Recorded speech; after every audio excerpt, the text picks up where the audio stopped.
This is Brewing Better Days. And now your host, Eric Hadley. 10 forgive us at 32. My name's Eric Hadley. I'm your host. And today I have two amazing individuals sitting in front of me with an amazing history and a story. I am so blessed and excited to have Heather and Richard Buffett sitting in front of me today. How are you guys doing? Great. Yeah. I reached out to you a couple weeks, and I know we've played tag with trying to figure out and coordinate when we were going to get together. I know many God moments have led to this point where we're sitting here talking. Your new job, for those who don't know, Richard is a fire marshal, and there's a little backstory. We're going to get into that as this conversation goes on because it's truly an amazing story, and I've already prepped myself because in the past, Heather and I have an issue with. I already feel tired. Yeah, I started to go down the road, and I was like, I'm already like getting a little giddy and excited. And I met Heather and Richard. It would have been 17, 2019. So it was 18 when we met, and It was 19. it was 19, early 19. Got Your Six Coffee Company was putting on these events, Beans and Bullets, where we take and we bless 30 first responders and veterans, and we put them through 2 days of training. Year one, we did a defensive pistol course, which was taught by Tonto and Boone, two of the real-life survivors from the attack in Benghazi. If you've seen the movie 13 Hours, two of the gentlemen that taught the class. And then year two, we did a tactical rifle course where we put 30 first responders and veterans through. And I think it was, when you did the math, it was something like 75,000 rounds over the weekend or something. That's crazy. Something ungodly. I met these two. I found myself in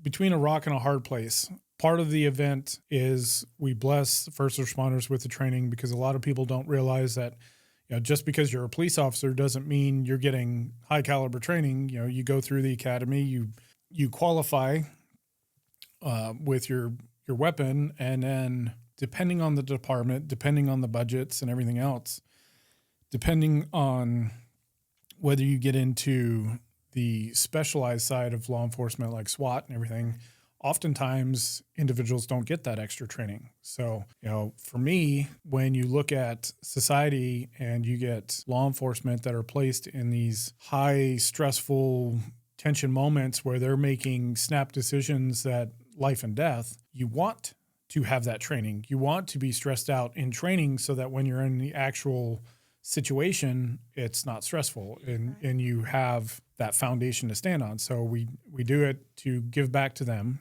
And we also use the event as a way to commemorate the life of a fallen hero. Back in 19, my rock in a hard place, I was trying to find somebody to commemorate. I was struggling. I had been looking for, I want to say it was like 2 months. I was trying to find somebody local that I could have more of a connection to for this event. And I was struggling. And randomly one day, I get this text message from Graham Hunt, who owns Downtown Tactical. And Graham ultimately was saying, hey, can I FaceTime you?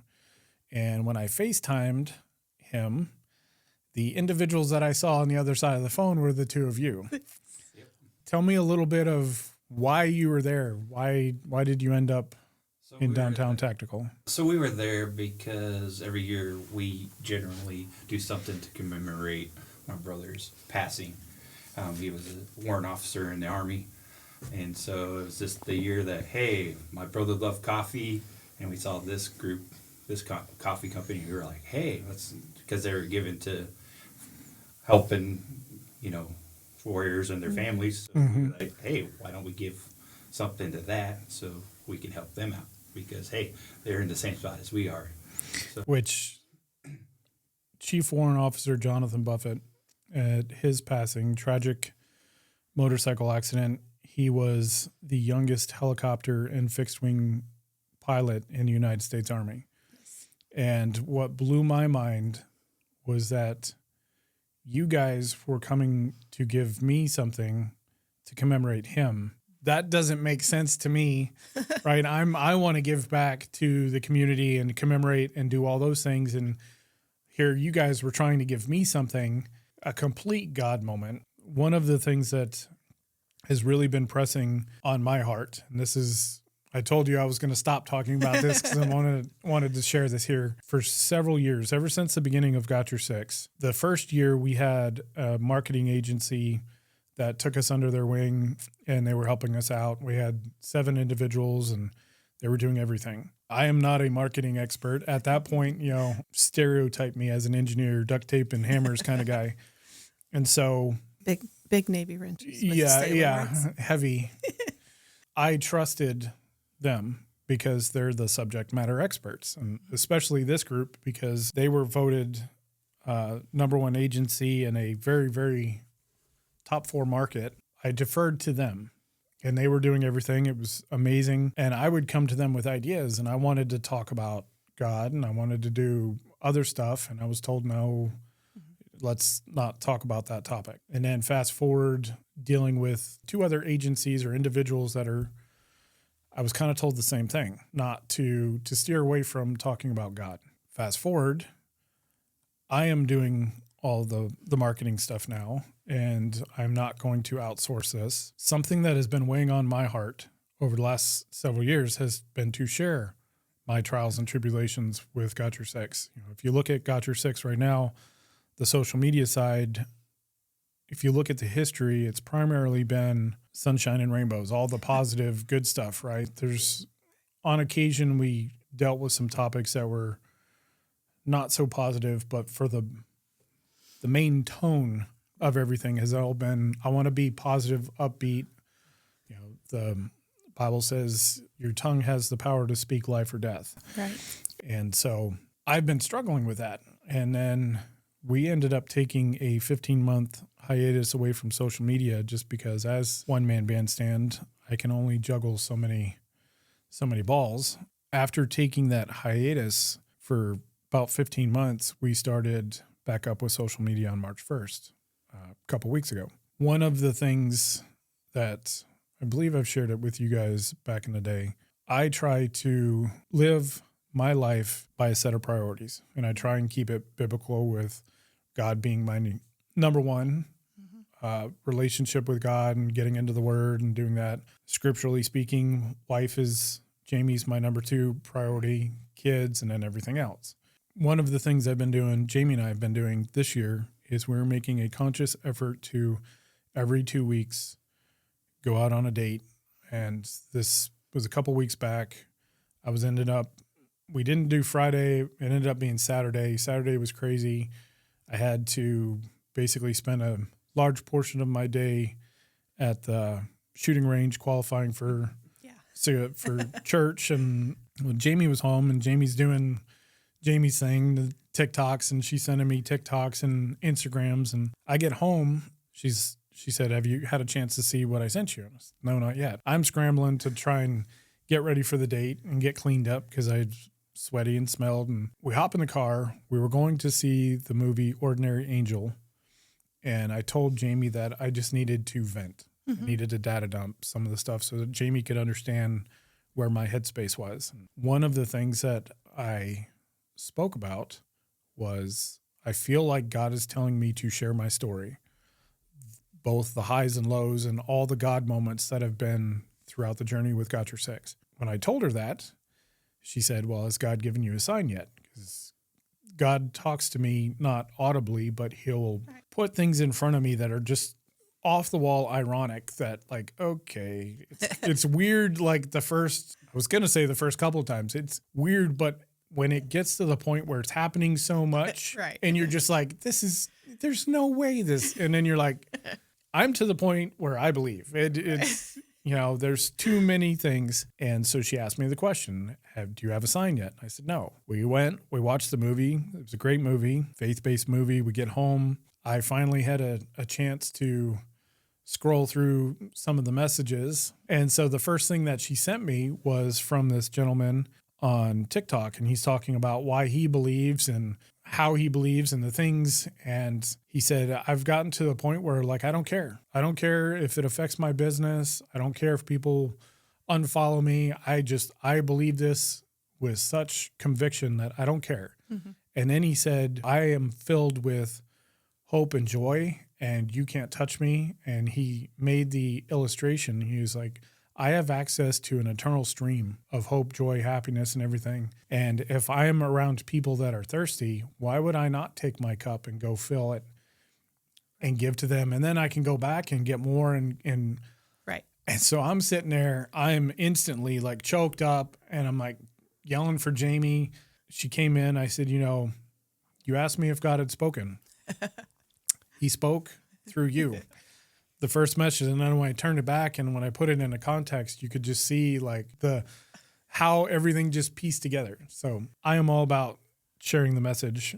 When I first met you guys, one of the things that really stuck out to me was your faith. Boldness of not just your faith, but how you guys are leading your family. Getting to spend so much time with you guys, because part of the commemoration, I can't tell a story and illustrate that unless I know and I'm a part. So spent time with you guys, talked with you guys on the phone.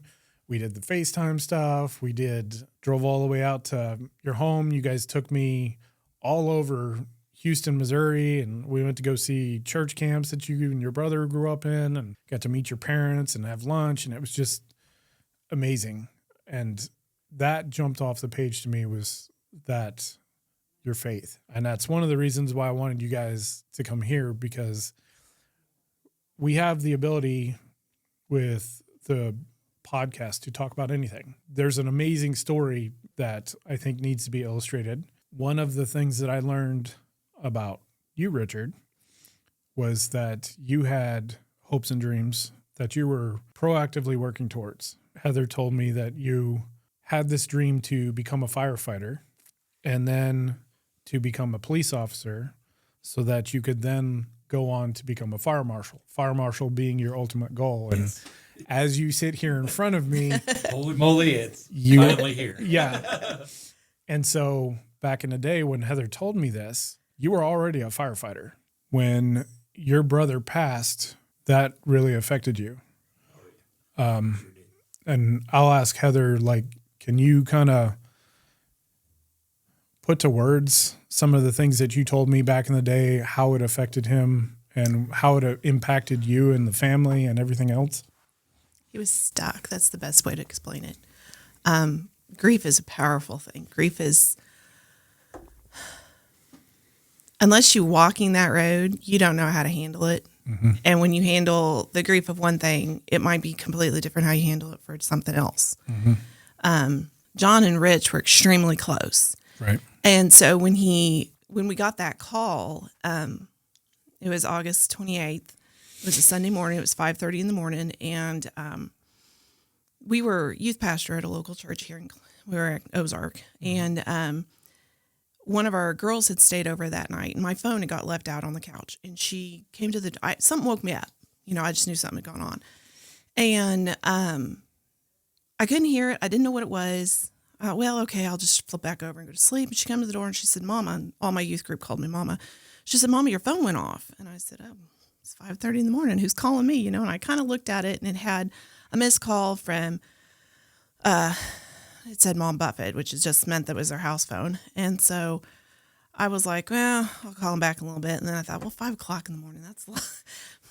My mother-in-law, you don't call past 9 and you don't call before 8, Yeah. This is a little odd. And so I took the phone and I woke up Rich and I said, your mom or your dad, somebody called. And he woke up enough. He got to the side of the bed and he started talking. And my father-in-law was the one that answered the phone. And my father-in-law is very loud. So I could hear him, vaguely hear the words coming through the phone. And I could make out that it was something about John, but I could not understand exactly what it was. Mm-hmm. And I moved to the side of the bed, sat beside Rich, and all of a sudden Richard screamed. And I will never forget that scream. To me, what my father-in-law was saying was that he'd gone missing, like over the DMZ. He flew classified missions and stuff like that. So that to me was where my mind went. And when he got off the phone and that scream stayed. Like that was where his life stopped, was at that scream. Mm-hmm. There was no, if your child's screaming, throwing a temper tantrum, you're not going to get to that child no matter what you do until that child calms down. Right. And that's kind of how he was. In his whole emotional and mental state, he just was stuck in that scream. It really became hard because John was killed in a motorcycle accident where he actually basically face planted into the oncoming vehicle. So when his body arrived here on stateside, they had to reconstruct his face. And it didn't look like John. I mean, you can only do so much. Mm-hmm. It didn't look like John. And that stuck Richard really hard right there because it doesn't look like John. Is it really John? And doubts were there. And then when you go through grief, you've got everything. Fear, anger, blame, everything. And when he was dealing with this, it was so overwhelming to him that blame stopped at God. God was the ultimate person to blame because God's the giver and taker of life. Mm-hmm. But that somehow he was guilty. Somehow Richard himself was guilty. Somehow I was guilty. Everybody was just blamed. And then he got stuck in that aspect and in that hurt, that anger, that disappointment, of not being able to see his dream come true of growing old and him and his brothers sitting on the porch talking when they were old about cars and whatever. Mm-hmm. As we've progressed through the process of grief in life, and even now, even in stuff we've dealt with in the last year, the aspect of how much John is epitomized John's attitude and how he was is just like Richard's dad. Mm-hmm. And it's also an exact replica for our second son, Josh. And so things that Josh does, the carefree attitude, the want to have race my car 90 miles an hour down the road, those now scare Richard because he's getting past that. He's worked past that, being stuck in that grief and in that blame and in that hurt. And now he's experiencing the life that grief held on to at that moment. One of the things back when you and I were talking about this, when that happened, things spiraled out of control. Yeah. For Richard. Yes. And that led to a depression, and yes. It led to a bunch of physical effects, putting on weight, and just ultimately losing your job as a firefighter. Yeah. And hearing that story back then, that hit hard for me because the warrior mindset, when you look at like veterans and first responders, is we don't leave people behind. Right. And so I did something what I just thought was, hey, I'm going to lend a hand, knowing that you wanted to be a police officer. I'm going to throw you into the group and just kind of baptism by fire and get you surrounded by all these other warriors and just kind of pick you up, if you will, right? And I had no clue back then what I was doing. Like, to me, it just made sense. Hey, lend a hand, let's go. Right. Later, we get to the point where put you through the training, which I know had tons of obstacles in and of its own, because like with the depression and losing your job, that led to financial issues and just trials and tribulations. It's so much to the point where one of the stories I remember from the event was you had a rifle to train, but we did not have a sling. And we were trying to figure out what to do with a sling, and it was last minute coordination kind of stuff. So if I recall, you ended up using, 550 cord? Yeah. And so to be able to put you through that, I just saw the first level, right? Fast forward, we were at the commemoration. You guys were off training, and Heather pulls me aside and she tells me, well, how about I let you say it? She pulled me aside, asked to talk to me, in private. And so we went to my office.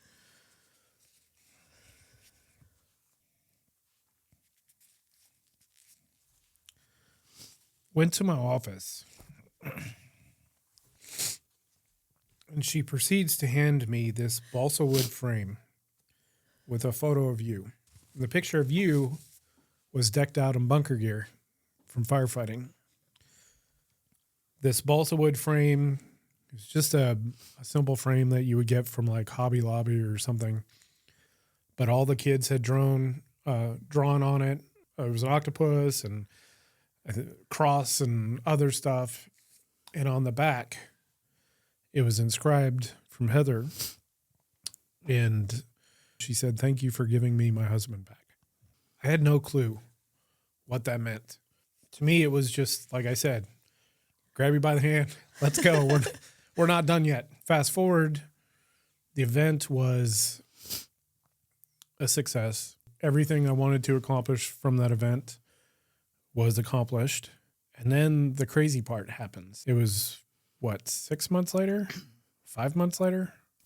Probably about 6 months. 5 months later, I get a phone call from Heather, and she's asking for prayer. Unbeknownst to me, I knew you guys had moved. You took it upon yourself to draw a line in the sand and say, enough's enough. You moved, put your family in a better spot so that you could handle things financially, and you got to work. Yeah, I did. You put in the work. This phone call, I learned you lost, 70 pounds? Yeah. 70 pounds in 5 months. I guess one of the things through the depression is you put on a lot of weight. And here I was 5 months later. I'm still flabbergasted how anybody can lose 70 pounds in 5 months. But the phone call was Richard went to work, lost a lot of weight, and we need prayer because he is applying to become a corrections officer. And then we completely forgot about the application. We did. We completely forgot he put the application in. Oh, that's... I got a phone call while I'm at work. Hey. So wait a minute. Sorry. So there's a God moment here. Yes. Yep. You applied for something, completely forgot about it, and then on your own went to work, losing the weight and everything else, and then randomly you get a phone call? Yeah. You didn't tell me that. He comes home from work one day, and he was working the day shift. He comes home from work one day. He goes, "You're never going to believe what I just got a call from." I'm like, "I don't know." He goes, "The sheriff's department." And I said, "What'd you do?" He goes, "No, they want me to come in for an interview." We both just looked at each other. We're like, "How did they?" Oh, yeah. Wow. It That was like just 2 or takes 3. this story to a whole nother level. It was like 2 or 3 months after we'd put the application. We just completely forgot about it. God is good. God is. So this phone call is I learned, and you sent me some photos, and I was just like, who is this? Like, lost all the weight. You get the interview, praying for the interview. A couple days later, I get another phone call, and you got the job. Yeah, for sure. At that point, for me, it was like, hey, I'm starting to see like the aperture open up and just like the true impact of something that I was just thinking, had No big deal. Yeah. no big deal. It's you get the job. How long did you work as a corrections officer? So when I got out there, 2.5 years. 2.5 years. Don't recall if we ever talked. I think we talked maybe once or twice in that 2.5 year, but it was more so just kind of catching up and me wanting to share something with Got Your Six. 2.5 years later, I get a call at night. Richard says, "Just let you know, I put my application in for police academy." I said, yeah. So I end up getting another phone call, and this time I've learned that you put in for the police academy, and we prayed for it, believing, and sure enough, you got accepted into the academy. You went off to the academy. The academy was what, 10 weeks? It was 9 months. Nine months. Of sheer determination and horror and work, and I can't keep my eyeballs open because I'm working a job plus trying to do this. 9 months. And he started it off the first week with COVID, and we didn't know it. What? We wondered why, we thought he was just having the shakes because, he'd exhaustion from doing PT in the 112-degree weather. Right. We had no idea it was fever shakes. That's crazy. I feel like we could do a whole episode on just the police academy. Looking back at the academy, what was the biggest trial for you? Biggest trial was staying determined that I was going to do it. Yep. So many times I was like, I have no idea what I'm doing. I don't even know if I'm going to pass this set goal that they have for me. I just don't know if I have it in me. I got work full time and I tried to do this full time. Sleep's like maybe ish in there. Yeah, right. So just pushing myself mentally was the thing that I had to deal with the most. Is academy, whether it's fire academy or police academy, it pushes you mentally, not just physically, but mentally too. So that's the whole, how far it can push you to break you. Yep. No, I didn't go through like an actual fire academy like what you did. I went through with the MA Maritime Academy. When you graduate, you get your engineering degree or engineering license through the United States Coast Guard so that you can be merchant marine officer, and you have to be fire certified. So like I've gone through basic fire, advanced fire, helo fire, ordnance firefighting, all that stuff. I'm going to venture to say that it was different for me than it is for like the regular fire academy. Well, I say different. It's at the fire academy. I know you're going to have the whole hazing side and you're going to have the PT and everything else. And I guess looking back at it, I was getting that because that was all just under a different umbrella of being at, Maine Maritime Academy and the regiment side of things. Right. Yeah. And it's the whole purpose is to break you down and build you back up and build that unity, that team of it weeds out those that are not determined. Right. You were definitely determined. Yes. So you've gone through the fire academy. Now you're wrapping up the police academy. With the police academy, what was one of greatest moments or success stories from the police academy? There was lots. Yeah. He learned to pray. Yeah. He learned to pray. I learned to pray a bunch.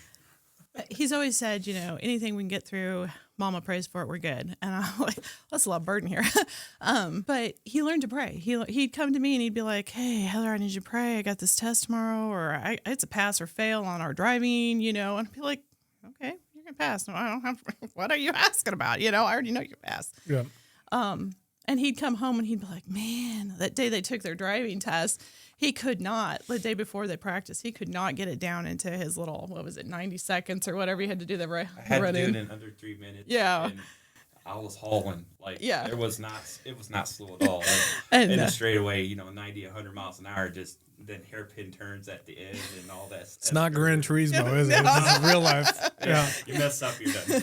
And he's like, I just can't get it in that in 3 minutes. I just can't do it. I mean, 5 or 6 seconds over, but that's still flunky, And I was like, yeah, I'm not worried about it. Okay, Lord, take care of him. He'll help, whatever.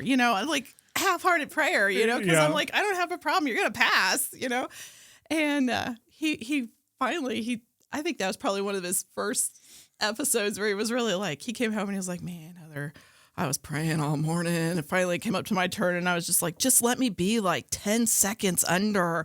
And he was so excited when he got home. He's like, it's 15 under. I was like, 15 seconds under. That's awesome. The only time he did it, but it was 15 seconds under. I'm extremely envious because I would love to go through that kind of car training.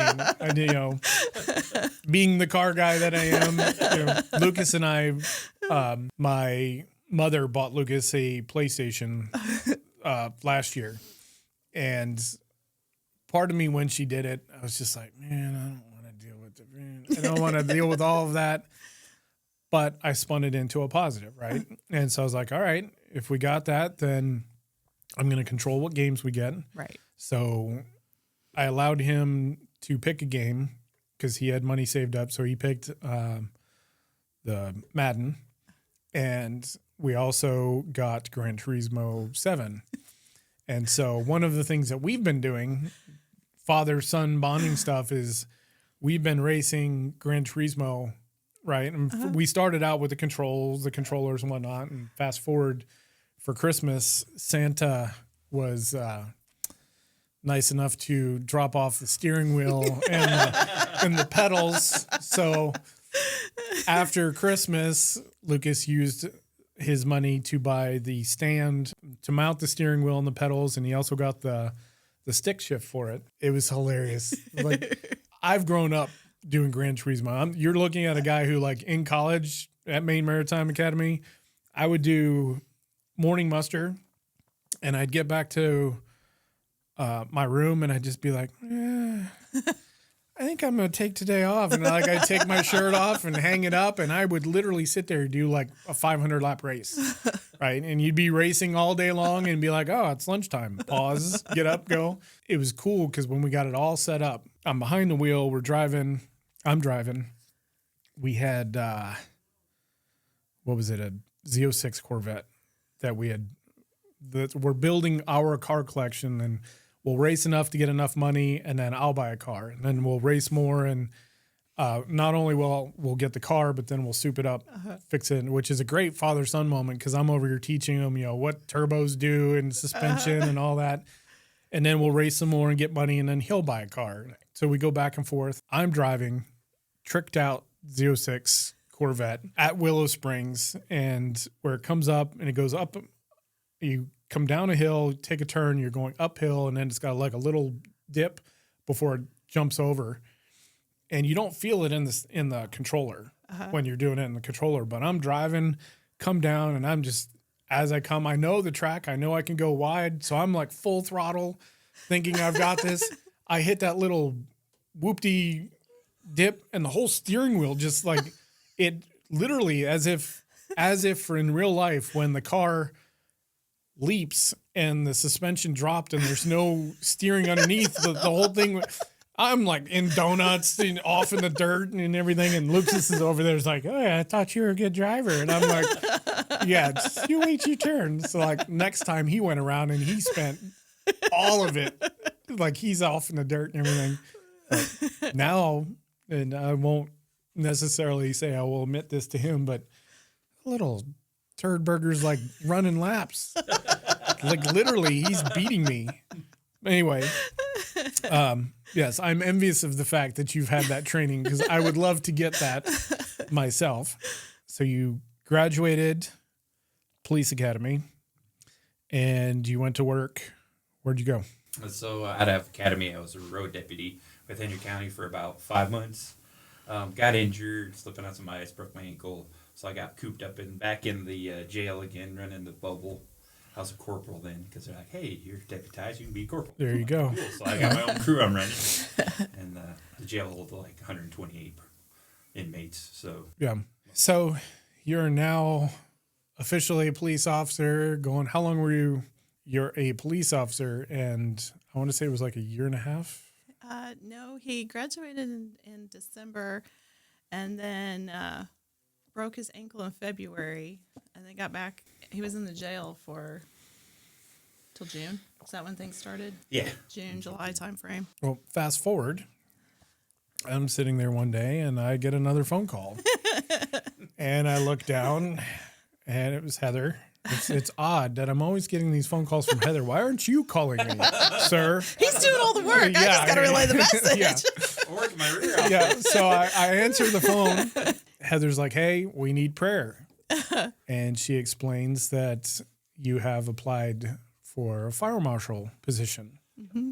And so obviously we jump in having the faith, which I love the shirt, faith, prayed for it. And a couple days later, got notification that you're now a fire marshal.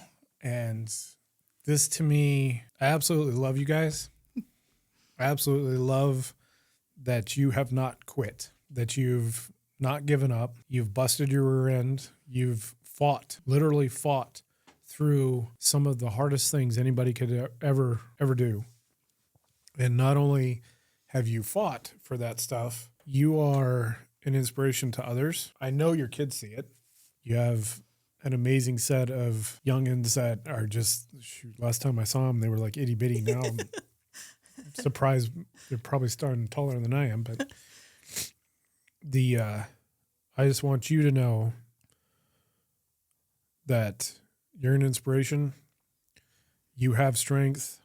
You have fought through some of the toughest things that a lot of people would just quit. It's my hope. One of the reasons why I wanted you on the podcast is because I want you to be an inspiration to others. I know in your inner circle, and you are an inspiration, but people need to hear about this.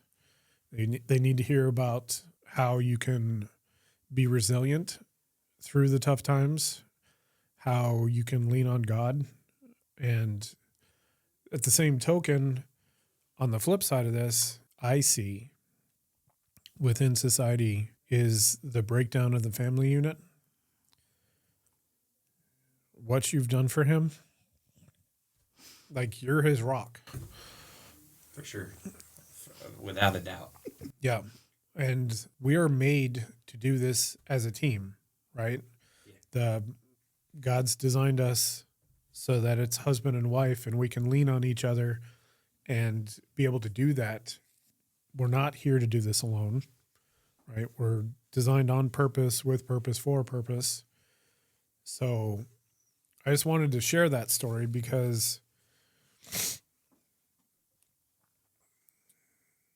it's been an inspiration for me too.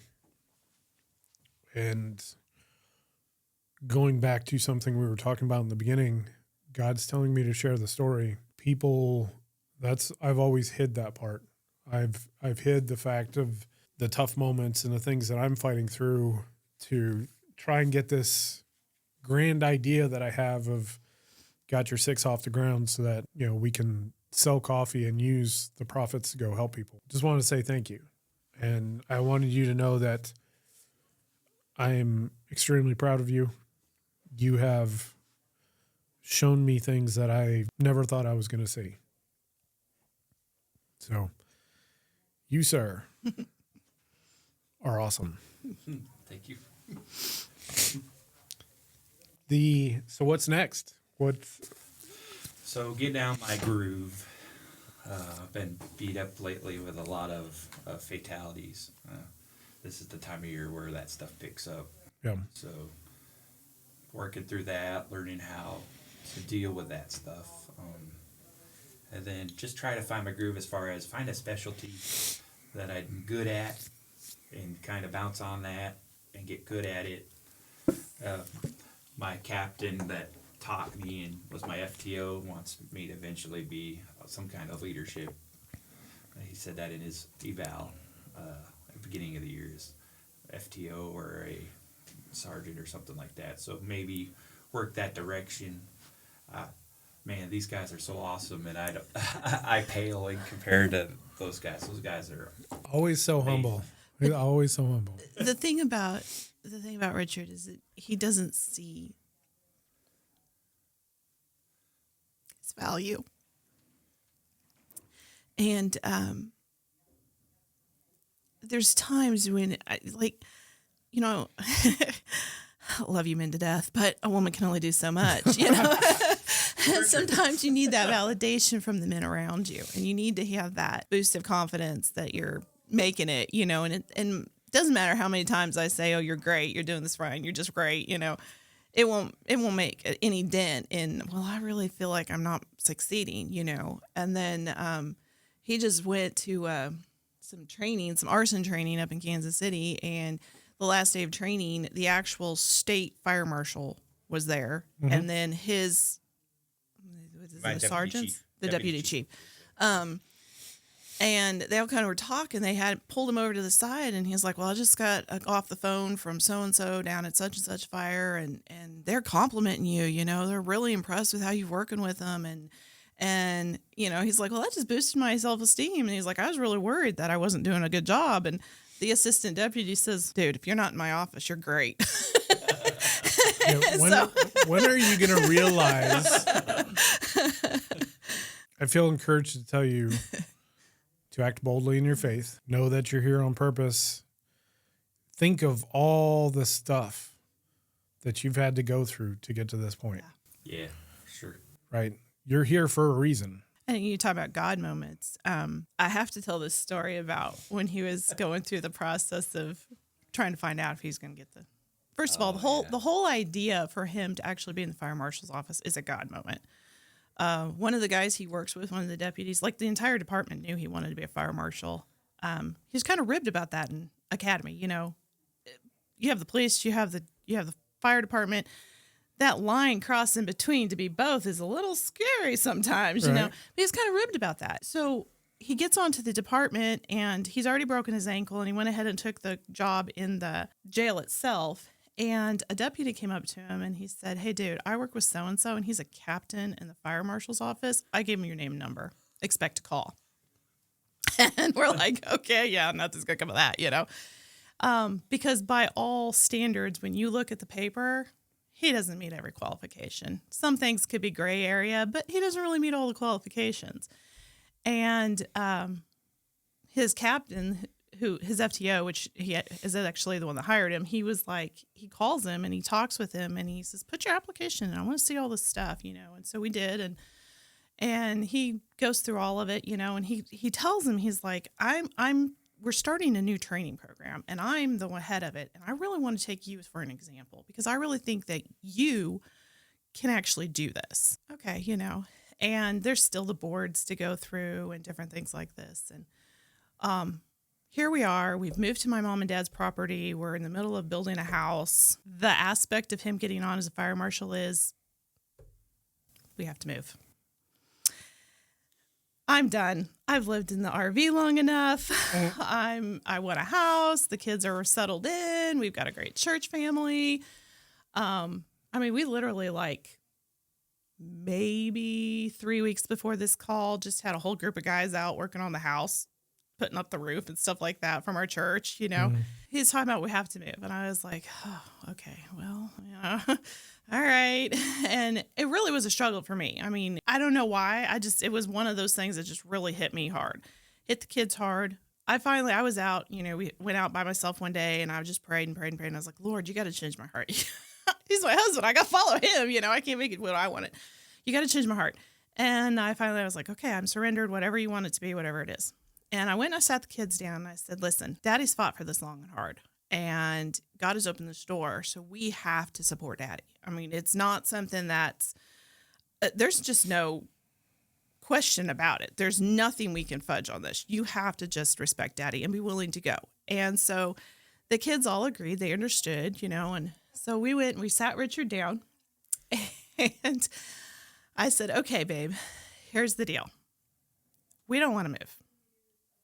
But we are going to move if that's what it takes for you to get this job. You just have to be willing to let us cry. There's going to be a lot of tears. There's going to be a lot of, you know, I miss whatever, because we don't know where we're going to go. I think really to myself and the kids, we were thinking, oh, you know, we're going to be up in Timbuktu and nobody we know and everything's a recomplete start, you know. And we were just adjusting to moving from this area 2 hours north.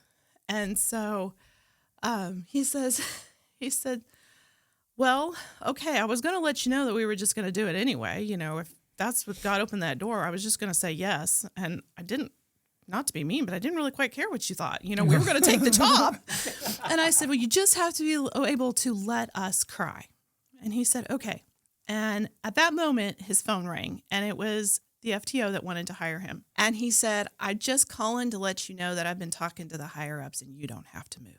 Yeah, that was definitely a God thing because usually you have to move. You don't have a choice. The phone rang literally while you guys were having this conversation. So when he has his days and he has those moments when he doubts, it's like, dude, you gotta just suck it up because there's too many God moments that got open for this. You're right where you need to be. So I guess I'll share this. So back in when was the men's conference? It was last September. Last September. So great time there. Learned a lot about, how to be a good man. And then God put something on my heart. He said, you have to be intentional. And I went, wait, I'm intentional. Look where I am. I was definitely intentional. But God's like, no, you have to be intentional on more than just your work. Right. You have to be intentional as a father, intentional as a husband, intentional everything else in your life to help you out. So, and he has taught me that has come in super handy as a fire marshal in every aspect of being a fire marshal, from the fatalities to dealing with the folks, dealing with the fire department, dealing with the police. I have to be intentional. I have to be a leader more than just, hey, I'm a fire marshal, got a fancy badge, and that's it. Be intentional. Just with my faith too. That's the biggest thing is, as I started to be more intentional with my faith, everything else has become stronger because I'm more intentional with my faith. I'm more intentional with my wife now. More intentional with the kids. They respond better. The guys that work, I'm able to interact with them on a much more easy basis because I can see the big picture more now. Because the Lord's opened that up for me to see. Even on the spur of the moment aspects, like he doesn't get a lot of calls on his weekends that he's just on call, and very seldom does he get like a daytime Sunday call. And they do come, but there's not very often. And he had one right around the first of the year, and it ended up being a fatality, and it ended up being a really bad spot, a spot to where he needed the extra protection. He had to wear his vest, and he leaves. We were actually already at church. I ran him home. He got in his truck. He left. We prayed. I prayed over him. Every time he leaves, I pray over him.